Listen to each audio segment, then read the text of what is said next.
Hi, Jennifer. Hi, Maureen. Today we're going to create a policy. It's very simple. Right in the middle of the screen under Active Policies, there's a prompt. It says Create a Policy. So you just click on that, and it brings up Express Billing. The left-hand side is to create a policy. It creates the policy info. This auto stuff, Maureen. Yeah, I'm not making an auto policy, am I? With stars around it again. This is an auto numbering system. Agency Systems is very sensitive to policy numbers. So you need to let the system auto number any new policy. If you know the policy number, you can simply just type it in. We'll just type it in today.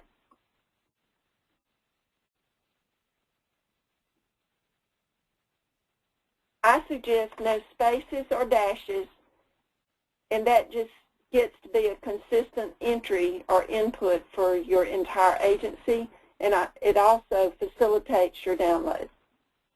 Can you tell me about the 99 that's at the end?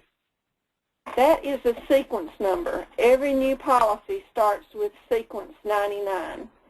As you endorse, or if you were to get a cancellation or a reinstatement, it creates additional sequences and it counts down.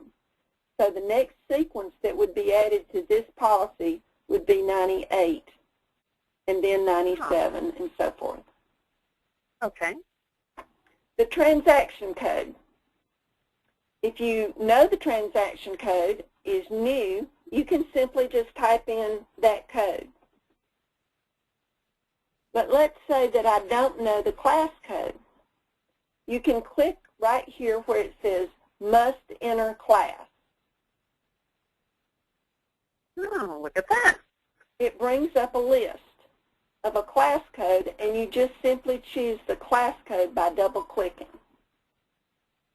Now, if I know the company is Commercial Union, I can type in a C and an asterisk, and it filters the list.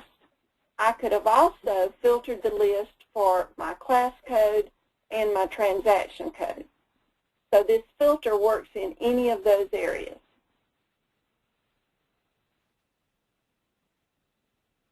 This producer code always defaults from the client code that you put in at the client level.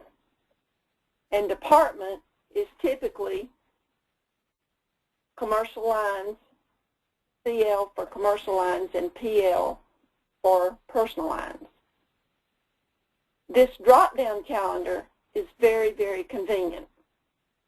We'll just choose May 1st as the effective date, and all you have to do is tab, and the system will default an annual policy. If this were a semi-annual policy, you would have to manually input that date in there for that semi-annual policy. The company status. All current active policies should be marked approved. If you're working on a quote, it could be submitted or not submitted. If you have a duplicate policy, it might be marked replaced if you want it to go into hiding. Not replaced could be a non-renewed policy. And of course, renewed is for an old policy period. And not renewed would be something like a cancellation. These are important because they enhance the reporting options that you have. And then the policy type can be a binder, a policy, or a quote. We're just going to choose policy. At this point, you can see that you have created your policy, and you can simply just click on Save if you want to stay in here and do any kind of invoicing, or you can simply click on the Exit, and it will prompt you to save it. When you refresh the screen, you now have your policy set up. There's a shortcut.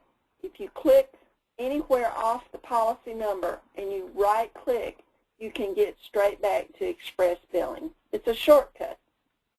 Oh, okay. And the description field shows up on any invoices that I may make for them?